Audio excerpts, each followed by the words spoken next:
오늘은 148번째 파라샤. 이제 3년 사이클이 거의 한 달 남았습니다. 3년 사이클이 마지막으로 가고 있는데, 오늘은 신명기 31장 14절에서 30절 말씀 나눠보겠습니다. 하나님이 임재하심이란 주제로 최혜구 목사님 강연 가지고 살펴보죠. 우리가 샤밧을 맞이할 때마다, 그리고 제가 여러분들과 수요일날 성경 공부할 때마다, 그리고 이 시간에 토라를 하나의 말씀을 전하는 자로서 여러분들 앞에 설 때마다 항상 기본적으로 감사함이 있어요. 하나의 말씀을 들을 수 있다라는 게, 나눌 수 있다라는 게 얼마나 복인지. 왜 성경은 사람이 죽으면 성도는 무덤을 만들어라고, 화장이 아니라 무덤을 만들라고 하냐면, 그렇잖아요. 만약에 모세의 무덤이 있으면, 우리가 모세를 신격하거나 우상화하지 않는다면 우리가 모세의 무덤을 두고 뭘 생각하겠어요? 모세가 살아있을 때 했던 말을 기억하죠. 그가 무슨 말을 했는지, 그리고 나서 그가 무슨 행동을 했는지를 보겠죠. 그래서 성도의 무덤은 그 하나가 하나의 복음이죠. 메시지가 되고 하나의 말씀이 되는 거죠. 그래서 세상에 수많은 소리가 있는데 하나님의 기록된 말씀을 나눌 수 있고 들을 수 있다는 건 참 축복이라는 생각이 들어요. 하나님의 인자하심, 이 단어, 이 문장은 아니지만 개념, 이런 것을, 소리를 어디서 들어보겠어요? 하나님 인자하심이라는 것 자체도 굉장히 소중한 표현이죠. 오늘 우리 앞에 놓여진 눈에 띄는 본문은 지난 샤bat 본문과 여러 가지로 대비됩니다. 지난주 본문에 보면 오늘 본문과 반대죠. 주님께서는 두 번이나 약속하셨어요. 내가 너를 떠나지도 않고 버리지도 않을 것이다. 계속 반복해요. 내가 너와 함께했다. 함께 하겠다. 세 번이나 내가 너 앞서서 먼저 건너가겠다. 내가 너와 함께 건너가겠다. 내가 너와 함께 있겠다. 그러니까 두려워하고 염려하지 말고 강하고 담대해라. 이게 지난주였잖아요. 그래서 그런 하나님이 임재하신 결과, 하나님이 함께 하시는 그 결과는 두려워하지 않고 낙담하지 않고 오직 하나님을 신뢰하는 믿음이었어요. 하나님의 임재하심은 두려움과 낙심을 떨쳐버리게 합니다. 즉 믿음으로 살게 합니다. 하나님이 하나님이 자기들 가운데 계셨다라는 것을 아는 것보다 그 민족이, 이스라엘이 더 원하는 것이 무엇이었겠습니까? 그것은 예언자들이 말하는 이상적 상황이었습니다. 하나님 함께 하시는 것. 그래서 모든 예언자들의 예언의 이상적인 상황이죠. 도성 시온아 노래하여라. 이스라엘아 즐거이 외쳐라. 도성 예루살렘아 마음껏 기뻐하며 즐거워해라. 주님께서 징벌을 그치셨다. 너의 원수를 쫓아내셨다. 이스라엘 왕 주님께서 너와 함께 계시니 네가 다시는 화를 당할까 두려워하지 않을 것이다. 하나님께서 그의 백성들과 함께 계심은 실제로 이스라엘의 하나님을 다른 모든 신들과 구별하는 주된 특징 중 하나입니다. 주님은 그의 백성들 가운데 거하시는 것을 기뻐하십니다. 반면에 이방 신들은 자신들의 거처를, 자기를 경배하는 백성들과 떨어진 곳의 거처를 정합니다. 성경에서 말하는 하나님의 가장 큰 특징은 초월자이시잖아요. 땡땡, 초월자이시잖아요. 절대적 타자이잖아요. 우주를 만드셨지만 우주 밖에 계신 분이고, 세상을 창조하셨지만 세상 위에 계신 분이고, 우리를 창조하시지만 우리와 다른 분, 우리의 생각과 다르고 길이 다른 분이잖아요. 그런데 하나님은 언제나 당신의 백성들 가운데 거하시기를 기뻐하시는 하나님이라는 것이죠. 반면에 우리 불교만 봐도 그래요. 불교는 다 산에 가 있어요. 돌을 닦으려면 사람을 떠나야 되고 속세를 떠나야 돼요. 그런데 하나님은 자꾸 우리 가운데 오시죠. 어, 이게 이제 변형되고 왜곡된 게 이제 서양 캐톨릭이죠. 서양의 그 성당들, 유명한 성당들 보면 이질감이 있잖아요. 우리가 살아가는 우리 세상과 이질적인 이상세계를 표현한 게 성당이죠. 근데 그거는 하나님의 속성과 거리가 멀죠, 사실은. 오늘 자바 본문에서 하나님께서는 이스라엘 반역과 죄에 대한 예언적 메시지를 주실 뿐 아니라 그들로부터 당신의 임재하심을 제거하신다고 약속하시는 것은 기절초풍할 일입니다. 지난주에는 하나님이 함께 하신다고 약속하셨는데 오늘 본문은 내가 너희를 떠날 거라고 약속하는 거예요. 심지어 떠날 뿐 아니라 니들이 회개해도 안 돌아올 거라고 약속하시는 아주 기절초풍한 내용이 적혀 있죠. 그리고 이것이 모세의 마지막 유언이에요. 이스라엘은 하나님과 맺은 계약을 버릴 것이기 때문에 하나님의 분노는 이스라엘을 향하여 타올랐고 그는 이스라엘을 버리실 것입니다. 얼마나 끔찍한 일입니까? 하나님께서는 3번 이상 반역을 계속하는 자들 가운데 거하지 않으실 것을 강조하십니다. 우상 숭배는 이가봇, 즉 하나님의 영광의 인자하심이 떠나심을 경험하는 확실한 길입니다. 이가봇, 하나님의 영광이 떠났다. 사무엘상에 하나님의 임재하심이라는 주님의 하나님 임재하심은 직역을 하면 주님의 얼굴, 아도나이 바납, 주님의 얼굴이라는 하나님 임재하심이라는 문구의 정확한 의미는 무엇입니까? 하나님 임재하심은 하나님의 얼굴이란 뜻이고 하나님 앞에서란 뜻이고 하나님과 얼굴과 얼굴을 대하여 마주본다라는 뜻이죠.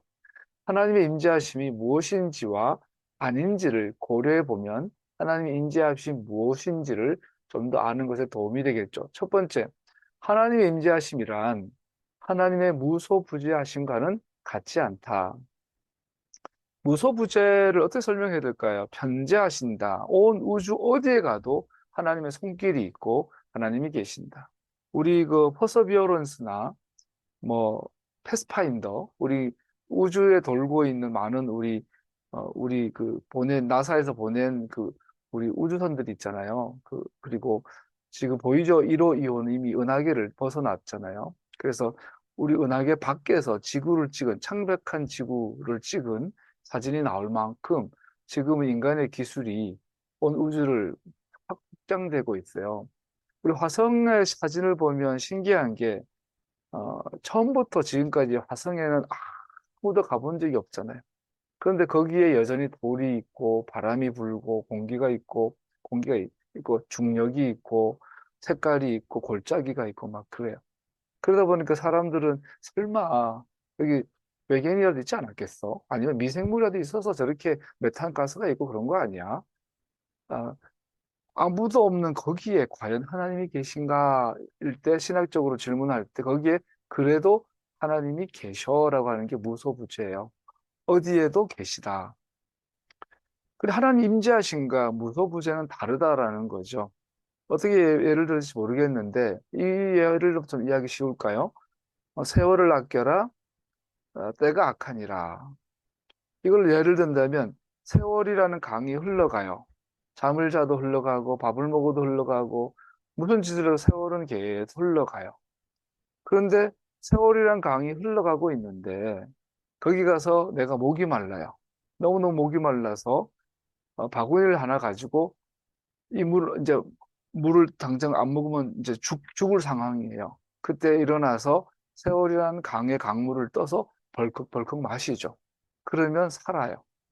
세월이라는 강물이 무소부재라면 거기에 강물을 떠서 마시는 것을 하나님의 임재라고 표현할 수 있겠죠. 우리가 많은 우리가 인생을 70년, 80년, 90년을 살지만 이 세월이라는 강에서 정말 내 시간, 정말 내 인생, 정말 나의 삶은 얼마 안 되죠. 너무나 많은 시간들 우리는 그냥 흘러보내버리잖아요. 하나님의 무소부재하심과 하나님 임재하심은 그런 의미에서 조금씩 다르죠. 하나님은 언제나 우리와 함께 하셔요. 우리를 떠나시지 않으셔요. 그러나 하나님의 행하심 가운데, 하나님의 성령의 역사하신 가운데, 즉 하나님의 충만하신 가운데 있는 시간은 또 다르죠. 두 번째, 하나님의 임재하심은 하나님의 내재하시는 성령님과 반드시 같은 것은 아니다. 앞에 거랑 어, 통하죠. 여러분과 제 안에 성령님이 예수님이 나의 구주가 되시는, 나를 위하여 피 흘려 죽으시고 나의 메시아가 되어주시는 그 순간에, 주 예수를 믿는 그 순간에 성령님 우리 안에 계세요. 그렇지만 성령님이 내 안에서 나의 주님으로, 나의 하나님으로, 나의 왕으로 역사하시는 것과 다르죠. 여러분과 제 안에는 하나님이 계세요. 그러나 하나님이 역사하시는 시간들이 항상 있진 않아요. 그래서 내재하시는 성령님과 하나님 임재하심은 좀 다르죠. 그래서 우리가 하나님 임재하심을 사모하는 거예요. 몇십 년 전에 그런 신문 기사가 났어요. 한겨울에 서울 어디에서, 서울인지 부산인지 대도시에서 어떤 거지죠. 노숙인이 죽어서 이제 사체가 발견이 된 거죠. 그래서 경찰이 이제 조사를 해봤더니 이 사람이 얼어 죽은 게 아니라 굶어 죽었다라는 것을 알게 됐어요. 그런데 더 충격적인 건 이 노숙자의 몸에 현금 3천만 원 정도 되는 현금이 둘러져 있었어요. 거지지만 거지가 아닌 거죠. 자기 몸에 3천만 원이라는 거금이 지금부터 20 몇십 년 전이니까 어마어마한 돈이잖아요. 이 어마어마한 현금을 두르고 있으면서도 돈 아끼느라고 밥 안 사 먹고 죽었어요. 짜장면 한 그릇 그 당시에 기껏해 몇천 원 했을 건데, 국밥 해봐야 5, 6천 원, 뭐 몇십 년이면 국밥 한 그릇 4, 5천 원 했을 거예요. 소고기 국밥 좋은 거 맛있는 거. 몇천만 원을 올로마로 매덕될 수도 있겠죠. 그런 돈을 갖고 있으면서도 돈 아끼다가 거지로 살다가 굶어 죽었어요. 그 사람에게 그 3천만 원, 올로마로 매덕이라는 돈은 그냥 흘러가는 세월이었던 거예요. 자기에게 아무런 영향을 주지 못하는 하나님의 성령이 여러분과 제 안에 계신데, 우리는 마치 그 노숙인처럼 하나님의 능력으로 살지 못하고 하나님 임재하신 가운데 있지 못하고 그냥 그 3천만 원이 내 건 줄 알았는데 죽어보니 내 게 아니었던 거죠. 우리가 그렇게 살고 있진 않나. 세 번째, 하나님의 임재하심은 하나님과 그의 예배자들 사이의 관계를 나타냅니다. 나와 하나님의 관계가 어떤 관계인지는 하나님의 임재하심을 통해서 알 수 있습니다. 언약에 대해서 충성하고 있는가? 하나님과 계약 관계에 복종하며 고백하고 자백하며 겸손하며 신실한가? 하나님과 개인적인 친밀한 우정을 나누는가? 주님과 나 사이 평화와 서로에 대한 관심과 서로의 약속에 대한 책임을 갖고 있는가? 하나님과 친밀한 교제를 하고 있는가? 그래서 공공의 유익을, 하나님의 나라의 의와 그의 이름을 위하여 우선 순위에 두고 내가 살고 있는가? 이 모든 것이 하나님의 인재하심과 주님과의 관계와 연결되어진 것을 볼 수 있습니다. 네 번째, 하나님 인재하심이란 하나님께서 거하시기, 자기를 나타내시기를 기뻐하시는 조건을 나타냅니다. 하나님은 여러분과 저를 통하여 당신을 나타내시기를 기뻐하세요. 그런데 문제는 우리가 하나님 임재하심 상태가 아니라면 하나님은 우리를 통하여 당신을 나타내시지 않으세요. 그래서 우리가 하나님의 능력으로 사는 삶, 나의 삶, 마이 라이프, 내 생명을 소진하고 유실하고 낭비하지 않고 살 수 있는 방법은 하나님 임재하심 가운데 있는 건데, 하나님 임재하심은 우리 가운데 당신을 나타내시는 조건이 돼요. 그래서 하나님 임재하심이 우리인데 일어나는 조건은 거룩함이에요. 우리가 하나님의 말씀으로 인하여 거룩한 상태를 유지할 때, 그 조건 가운데 있을 때 하나님 임재하심은 우리 가운데 회복이 되고, 그래서 하나님은 우리를 통하여 일하세요. 거룩함, 분리되고 구별된, 하나님께로 분리된, 하나님께로 구별된 상태를 유지하시기를, 그리고 예배자에 의한 준비를 요구하셔요. 우리가 주님과 거룩한 관계를 유지한 뿐 아니라 주님을 예배하는, 주님을 섬기는, 주님을 찾는, 구하는 그러한 우리의 마음, 믿음의 상태가 우리에겐 회복되어야 되는 거죠. 다섯 번째, 하나님의 임재하심이란 그의 축복을 나타냅니다. 하나님 임재하심으로 그의 축복은 우리에게 실제가 됩니다. 용서하심, 보호하심, 우리의 기쁨, 만족, 지혜, 우리 속에 부족한 것이 없는 우리의 온전한 회복, 샬롬을 주시죠. 여섯 번째 하나님 임재하심은 하나님의 영원하심을 미리 맛보는 것입니다. 우리가 이 땅에 살면서 오늘 본문처럼 내가 너희와 함께하고 너희 앞서가고 너희 대신하여 싸우는데 너희들은 반드시 니들이 의지적으로 나를 떠나게 될 거야. 왜? 사는 게 만만치 않아. 그래서 우리가 이 땅에 있는 동안 그렇잖아요, 여러분. 가끔씩 여행도 가고 맛있는 것도 먹고 뭐 삶의 어떤 그런 소소한 낙이 있어야 우리가 살아가잖아요. 하나님의 임재하심을 통해 영원한 하나님의 나라를 간간히 맛을 봐야 돼요. 그래야 우리가 지치지 않고 살아갈 수 있어요. 365일 돈만 벌면 돈 때문에 죽죠. 365일 운동만 하면 좋아하는 운동하다 죽죠. 사람은 살 수가 없어요.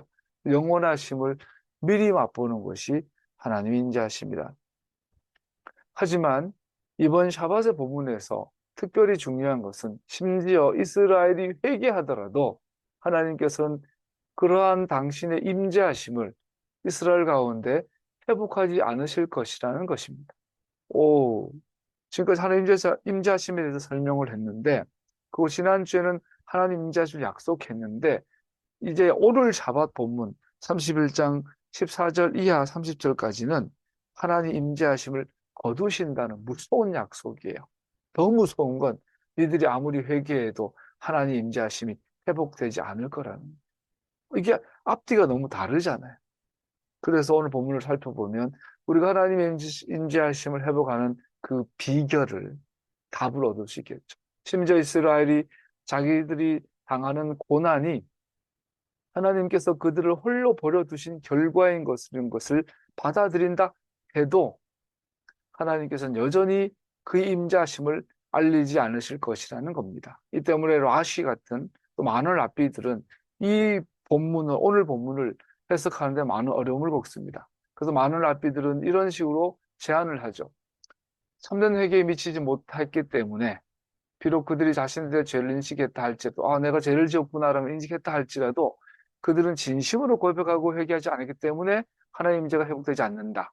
또 스프라노 같은 랍비는 이스라엘이 자신들의 죄의 깊이에 절망하였고 그래서 자포자기하여 하나님 자신들의 죄는 용서받지 못한다고 포기했기 때문이다. 이렇게 표현하고 이렇게 이해하기도 하고 또 어떤 분한 같은 랍비들은 분함인지 이스라엘의 죄는 하나님께서 실제로 자신을 버렸다는 확신하는 것이라고 가르칩니다. 그들은 하나님이 실제로 버린 건 아니라고 믿어야 되는데 정말로 떠나버렸으니까 이제 끝이야.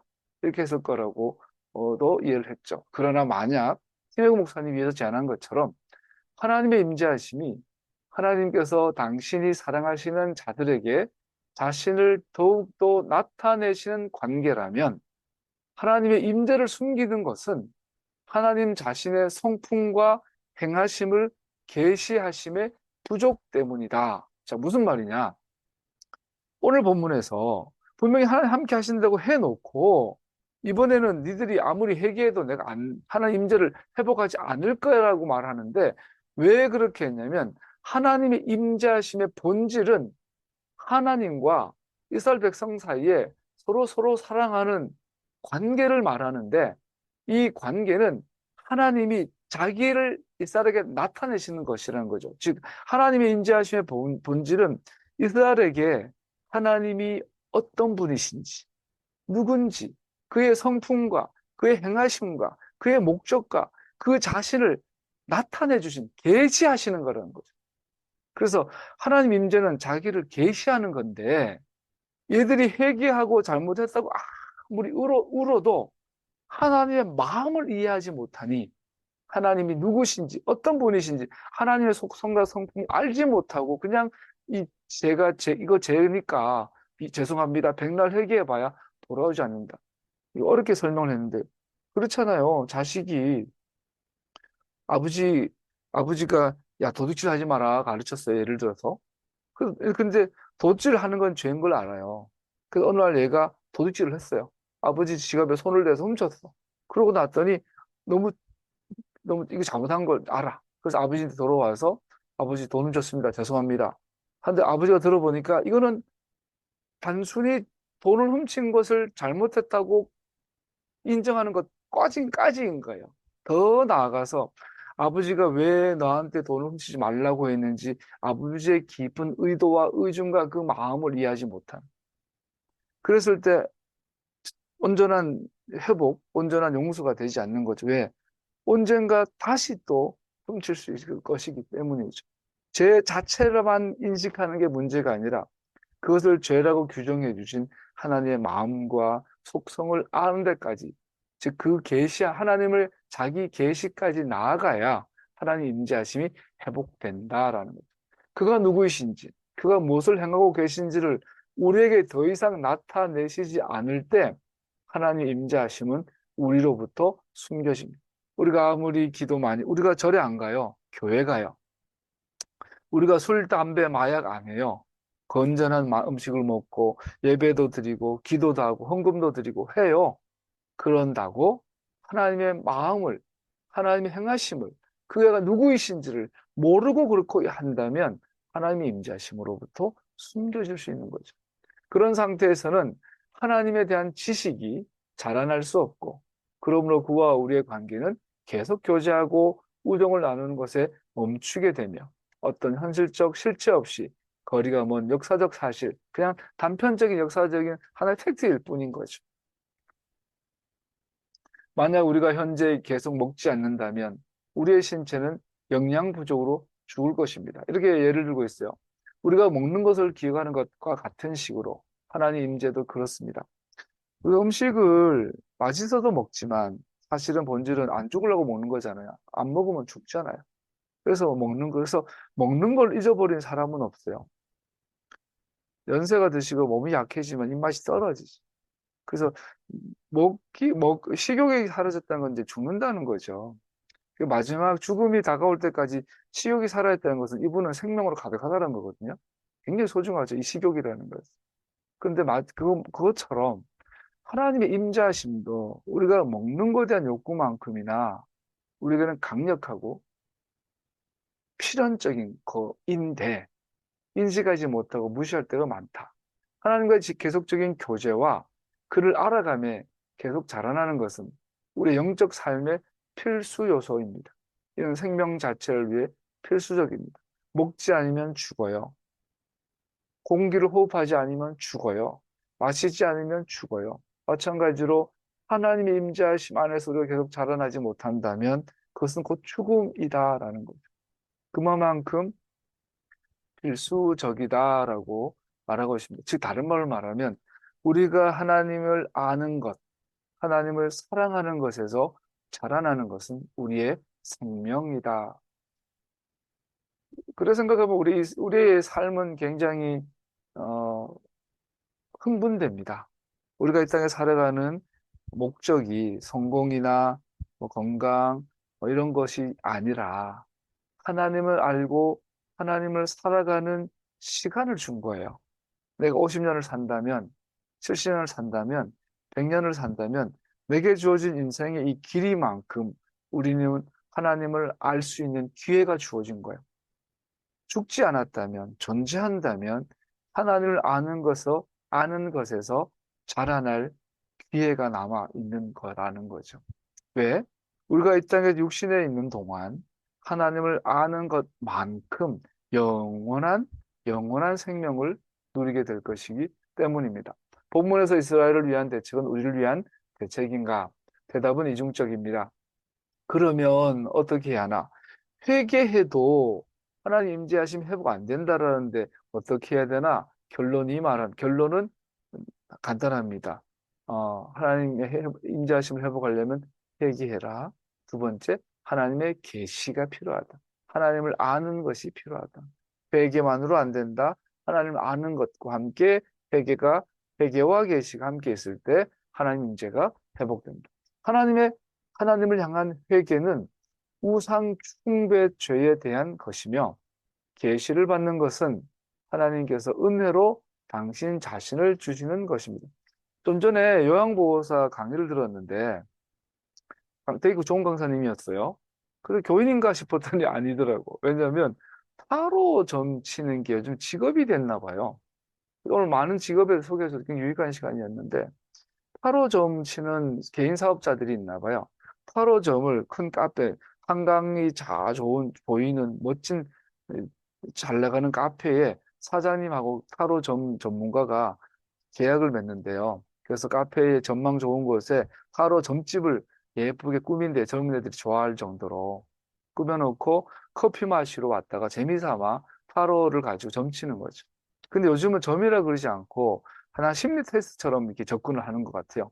그래서 뭐 우리 디스크나 뭐 이런 MBTI 이런 식으로 옛날에는 점쟁이들이 무당들이 했던 것들을 오늘날은 유사과학이라는 학문을 가져와 가지고 학문도 아니고 과학도 아닌데 유사과학을 가져와 가지고 사람을 향해 점치는 거죠. 심리 테스트처럼. 너는 MBTI 되는 F니? 아, 그러면 넌 역동적이겠구나. 넌 I니? 넌 내성적이겠구나. 이 점치는 거거든요. 그래서 저는 MBTI 되게 싫어합니다. 근데 이게 또 좀 더 노골적으로 무당이 쓰고 있는 게 타로 점인데 이 타로가 유서각을 만난 것 같아요. 근데 이게 지금 오늘날 젊은 애들한테 비즈니스가 됐어요.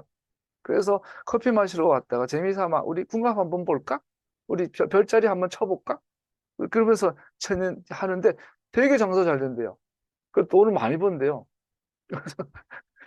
여러분, 우상숭배는 하나님을 떠나게 되는 하나님의 임재가 멀어지는 대표적인 거예요. 근데 오늘날 정말 무서운 건 옛날에는 무당은 무당이었어요. 옛날에 무당은 눈도 막 가장도 진하게 하고 막 목소리도 걸걸하고 막 이렇게 빨록달록한 옷을 입고 다녔는데 오늘날 무당은 너무나 세련되게 대치동 가서 파마하고 청담동 가서 샤브하서 옷하고 그러고 앉아있고 대학원 나왔어요. 이화여대 대학원 나와가지고 타로 점친 하는 거예요. 그러니까 우상숭배 아닌 것 같아. 점치는 사술이 아닌 것 같아. 오늘날은 참 어려워요. 그죠? 그러나 지혜로워야죠, 우리는. 두 번째로, 내가 뭘 잘못했는지를 아는 것이 회개인데, 거기서 멈추지 말고 하나님을 아는 것까지 나아가야 되는 거죠. 회개와 계시. 그래서 계시는 하나님께서 당신을 우리에게 알게 하시는 계시는. 그래서 계시의 주체는 우리가 아니라 하나님입니다. 하나님께서 알려주시는 만큼 우리는 알 수 있습니다. 이스라엘이 그날에 내가 그들에게 격렬하게 진노하여 그들을 버리고 내 얼굴을 그들에게서 숨길 것이다. 그래서 그들은 온갖 재앙과 고통이 덮치는 날 이렇게 말할 것이다. 우리 하나님이 우리 가운데 계시지 않기 때문에 이런 재앙이 덮치고 있다 하고 단식할 것이다. 이스라엘이 착각하는 거죠. 야, 너무너무 힘든데 하나님 어디 계시냐고. 왜 날 버리셨냐고. 하나님이 나와 함께 하시지 않으니 우리가 이렇게 포로가 되고 패배당하고 거지가 되고 죽임당하고 되지 않느냐고 하죠. 하나님에 대한 원망이 깔려있죠. 하나님의 임재가 거쳤는데 그 원인이 하나님한테 있다고 하는 거죠. 참 회개는 그 사람의 마음을 다루며 다른 사람이 무엇을 가졌는지 그렇지 않은지에 그렇게 관심 갖지 않습니다. 이스라엘은 원인이 아니라 결과를 말하고 있습니다. 이스라엘이 경험하고 있는 악은 하나님께서 그 얼굴을 숨겨서가 아니라 이스라엘이 우상 숭배로 하나님께 반역했기 때문입니다. 우리 삶에 하나님의 생명이 하나님의 역사하심이 하나님 임재하심이 넘치지 않는 이유는 하나님께서 우리를 떠났기 때문이 아니라 하나님께서 우리를 떠날 수밖에 없도록 우상 숭배에 빠졌기 때문이다라는 거죠. 이스라엘의 문제의 원인은 자기 자신들의 죄에 있습니다. 그들 가운데 하나님의 임재하심의 부족은 자신들의 죄의 결과였던 것입니다. 그러므로 이스라엘의 고백 속에는 허울뿐인 회개만 있을 뿐이었습니다. 책임을 전가하고 내가 고통받는 것은 하나님이 실수해서다라고 책임을 전가합니다. 이런 마인드가 우리 속에 있죠. 우상숭배는 얼마나 눈을 멀게 합니까? 우상숭배에 빠지면 현실 파악이 안 되죠. 원인을 찾지를 못하죠. 지난 수요예배 때 말했나요? 여러분, 마귀는 별 힘이 없어요. 죄는 마귀에서 온 게 아니에요. 죄는 우리 거예요. 왜? 마귀가 할 수 있는 건 우리한테 아무것도 못해요. 마귀는 악마는, 귀신은 우리를 뭐 밀어뜨리지도 못하고 병도 못 주고 아무것도 못해. 마귀가 사람에게 할 수 있는 건 속이는 거예요. 속이는. 그래서 미혹하는 거, 속이는 거. 뱀이 간교한 자라. 그 뱀이 뭐 보세요. 그 읽어보면 뱀이 창세기 1장 2절 뱀으로 이제 묘사되어 있는데 얘는 혀만 올려요. 갑자기 막 하와를 끌고 가가지고 입을 벌려가지고 막 입에다가 넣지 않아요. 안 먹으면 죽인다고 칼로 막 챙챙거리지 않아요. 혀만 나불나불거려요. 야, 진짜 먹으면 죽는다, 현장. 뱀이 할 수 있는 거는 혀를 올리는 것밖에 없어요. 마귀가 할 수 있는 것은 혀로 사람을 속이는 거. 그게 마귀의 유일한 무기예요. 그래서 죄는 어디서 왔냐? 미혹에서 오는 거예요. 죄는 마귀에서 온 게 아니라 우리가 마귀의 미혹에서 속을 때 죄가 오는 거, 악이 오는 거. 그것을 우리가 마귀한테 속아서 눈이 감겨서 귀가 멀어서 그래서 온 것을 나타내는 실체가 우상 숭배라는 거예요. 본질상 우상 숭배는 자기 경배에 지나지 않기 때문에 우상 숭배가 자기 겸손을 불가능하게 한다는 것을 이해할 만합니다. 그래서 우상 숭배에 빠지면 우리는 가서 큰 나무에게 절하고 큰 바위에게 절하고 부처한테 절하고 우상 돈한테 절하고 어? 임경업 장군이 임경업 장군이 청나라에 나중에 뭐 대항했다가 명나라 갔다가 결국은 죽임 당하고 나서 임경업 장군이 억울하게 죽은 그 강화도인가? 거기 가면 임경업 장군의 귀신을 모신 무당들이 그렇게 많아요. 그래서 우리는 우상 숭배에 빠지면 우리가 귀신을 섬긴 것 같고 죽은 임경업 장군을 죽은 그 누구의 관우를 섬기고 죽은 당군을 섬기고 큰 나무와 바위를 섬기는 것 같지만 결국은 자기 자신을 섬기는 게 우상 숭배의 본질이다라는 것. 그래서 눈이 가려지는 것, 귀가 가려지는 것, 그것이 우상 숭배의 본질이고 이렇게 되면 뭐가 되죠? 원인 파악을 못해요. 하나님이 나를 왜 떠나셨는지, 왜 하나님이 다시 내게 임재를 회복하시지 않으시는지 원인을 알지 못하는 계속 다람쥐 쳇바퀴 들게 되죠. 그러니까 우상 숭배에 빠지면 사실 기도 더 많이 합니다. 우상 숭배에 빠진 사람들이 기도 더 많이 합니다. 헌금 더 열심히 합니다. 주일 성수도 더 열심히 하고요. 굿할 때 보세요. 돈 안 안고 굿합니다. 일단 사람이 자신을 하나님으로부터 독립적인 존재로 선언하면 대신에 자기가 만든 신들을 의지하면 자신이 통제할 수 있는 신을 의지하면 그는 바울이 고백한 것 같은 내 안에, 즉, 내 육체 안에는 선한 것이 없다는 것을 바르게 선언할 수 없게 됩니다. 우상숭배의 본질은 자기를 섬깁니다. 오직 하나님 자신의 은혜의 계시만이 오만한 마음을 겸손케 할 수 있고 참된 회개에 이르게 할 수 있습니다. 말씀드린 것처럼 세월이는 강이 아무 관심 없이 내 옆을 지나가요. 그래서 나는 로봇처럼 동물처럼 배고프면 밥 먹고 배부르면 자고 심심하면 놀고 그냥 세월이라는 강을 그렇게 보낼 수 있어요. 그런데 어느 날 부엘라 헤로이 하갈이 이스마엘을 데리고 쫓겨나서 목이 너무너무 말라. 목말라 죽겠어. 하나님 원망해요. 하나님 목말라 죽겠어. 이러려고 나를 낳았습니까? 이러려고 나를 그렇게 했습니까? 했더니 하나님께서 눈을 열어주셨더니 목말라 죽겠다고 물이 없다고 원망하는 그 옆에 우물이 있었던 거예요. 우물이 바로 옆에 있었는데 못 보고 원망하고 원망했던 거예요. 즉 우리가 흘러가는 이 세월에 이 한 모금이 나를 살리는구나. 목말라 죽는데 떠서 먹으면 되는구나 라고 알게 하는 게 하나님의 계시고 이 계시가 바로 하나님의 은혜에서 온다라는 거죠. 그래서 참된 회개에 이르게 할 수 있는 회개와 계시는 같이 간다. 그러므로 회개는 하나님의 선물이며 분명히 죄인이 스스로 일으킬 수 없는 것임에 틀림없습니다. 여러분 오늘날처럼 이 더운 오늘 아까 35도인가 그러더라고요. 어제 보니까 35도 체감온도 38도씩 올라가는 이 무더운 날씨가 오면 사람들이 지쳐서 막 이렇게 되잖아요. 축 처지잖아요. 그러한 가운데도 우리의 영혼은 하나님의 음성을 향하여 눈이 반짝반짝 하시기를, 감각이 막 촉수가 예민하게 하나님의 음성을 향하여, 계시를 향하여 살아나시기를. 그래서 우리의 일상의 지리한 우리의 하루의 일과 일주일의 일상의 삶 속에 하나님 임재하심이 생수처럼, 시원한 여름날의 시원한 생수처럼 생동감 있게 살아나기를 축복합니다. 본문에서 하나님께서는 이스라엘의 반역에 대한 끔찍한 예언을 멈추지 않으시고 오히려 토라에 관해 모세에게 지시하시는 것을 계속하신 것이 얼마나 놀라운 것입니까? 하나님께서는 이스라엘에게 가르칠 노래를 지어서 이스라엘을 결코 잊지 않고 언약의 궤에 토라의 말씀을 두어 하나님의 영원한 언약을 증거하게 하셨습니다. 제사장 어깨에 매 운반하며 그 백성들에게 하나님의 영원한 계시가 되며 그의 성품과 그의 행하심의 계시를 증거하며 죄를 용서하시고 불의한 자를 깨끗게 하시는 법을 따라야 할 삶의 계시를 계속해서 우리에게 제시하십니다.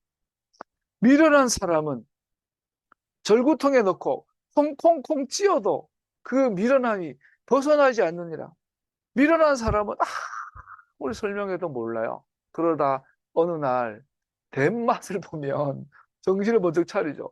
사람이 살다가 어느 날 막 죽을 병에 걸리거나 사업이 쫄딱 망하거나 먹을 밥이 없거나 그러면 갑자기 정신이 번쩍 차리고 사람이 어제까지 죽은 사람처럼 널브러져 있다가 어느 날 막 뛰어다니는 사람들을 보게 됩니다. 그럴 때를 위해서 하나님의 계시와 진리에 대해서 무감각하게 살아가는 사람들, 듣지 않는 사람들에게 언젠가는 눈이 열려 귀가 열려 번쩍 뛰어서 하나님의 말씀을 흡지고 먹을 때를 위해서 노래를 만들어서 듣든지 아니 듣든지 불러라. 성경을 기록하여 듣든지 아니 듣든지 읽어라. 들려줘라 말하고 있는 거죠. 토라 안에는 그 임재로 나아가는 문이 있는데 즉 예수와 자신에 대한 계시가 있습니다. 자신을 모든 택하신 자들에게 나타내시는 그 장소, 그곳에서 영과 진리로 그를 예배하고 하고픈 갈망을 일으키게 합니다. 그래서 토라 안에 그러잖아요. 유대인들이 토라를 안 읽어서 예수를 몰라본 게 아니잖아요.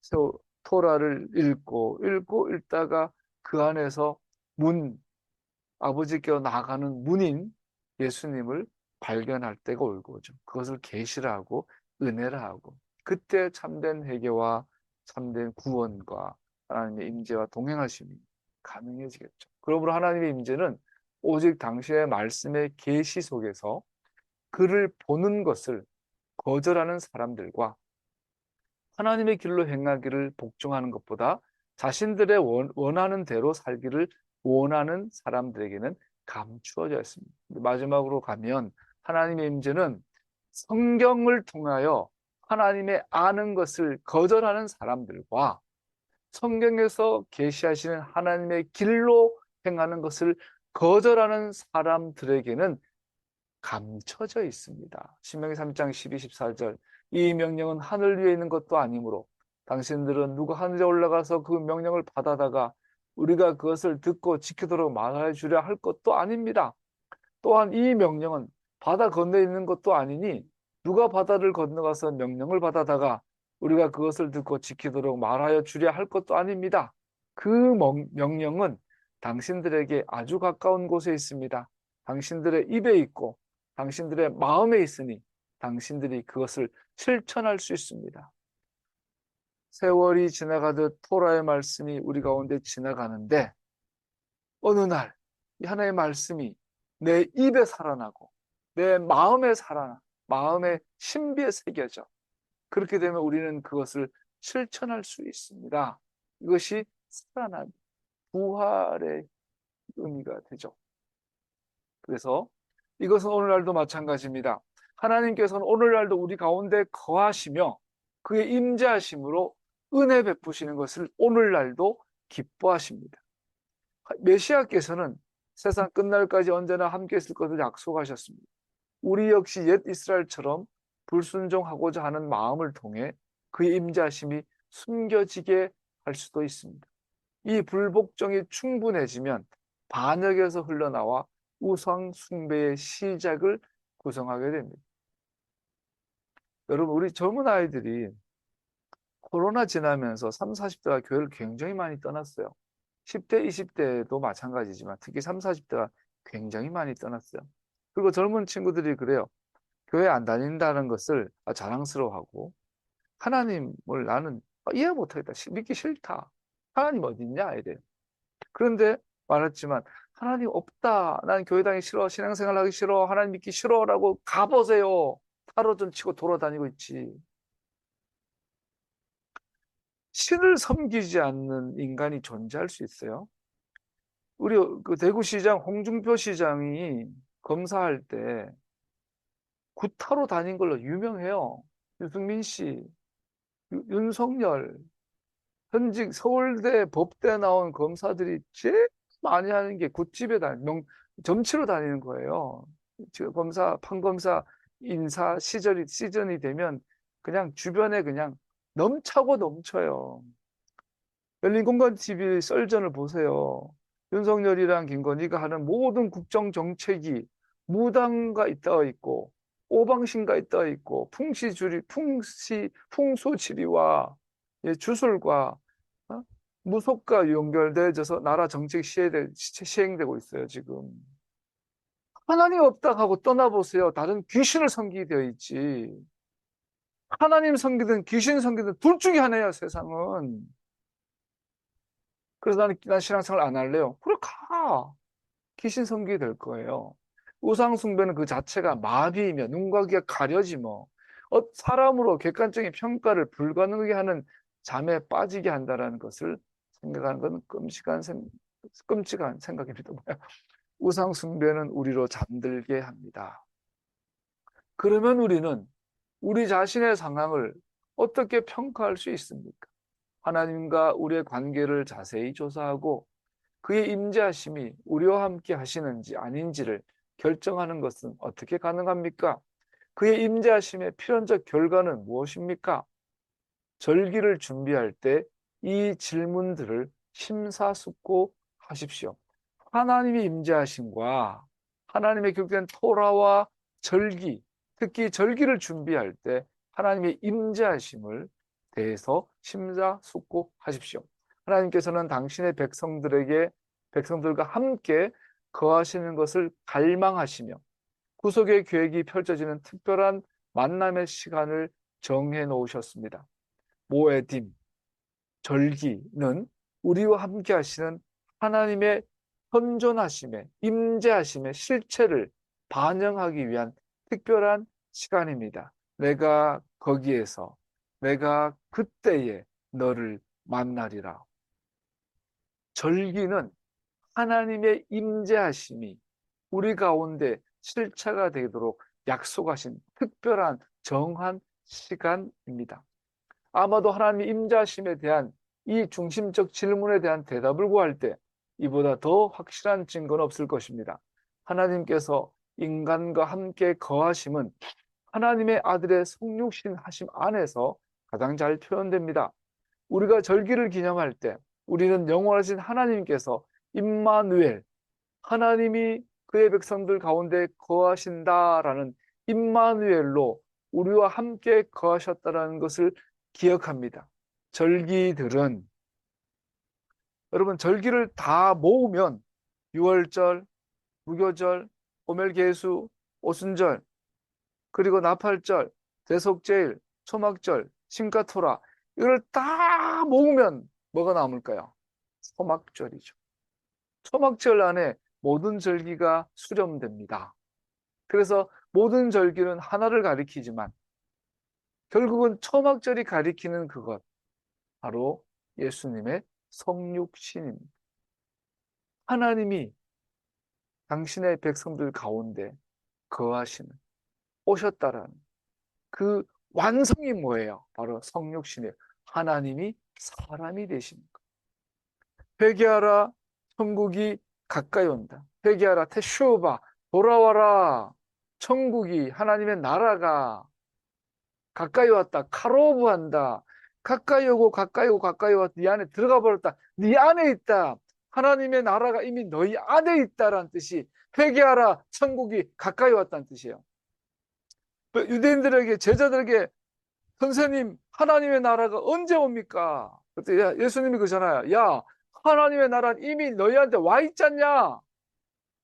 출애기 19장에 시내산에서 하나님의 나라가 시작됐지 않냐? 이미 있지 않냐? 이미 와 있는 하나님의 나라로 돌아와라는 게 테슈바 회개하라.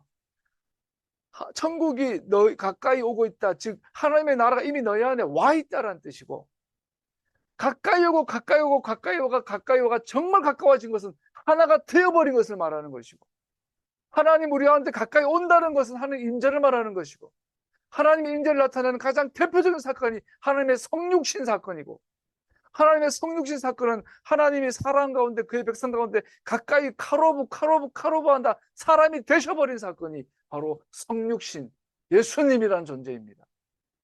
그 예수님이 오신 그날이 바로 초막절이에요.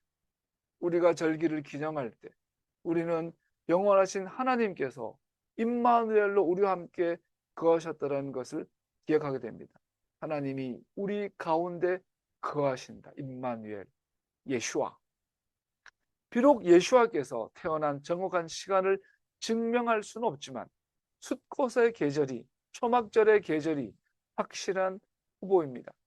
그러나 베들레헴에서 그가 정확하게 언제 태어나셨는지에 대한 정확한 시간과 상관없이 숫꽃의 계절은, 초막절은 분명히 타당한 후보자입니다. 그의 오심은, 하나님께서 사람과 함께 거하심은 신비이며 심지어 명백히 모순이라는 것을 강조합니다. 보이지 않는 분이 보이는 분이 되셨어요. 거룩한 영원한 분이 유한한 사람의 모양을 입으셨어요. 모양이 없으신 분이 모양을 이루셨어요.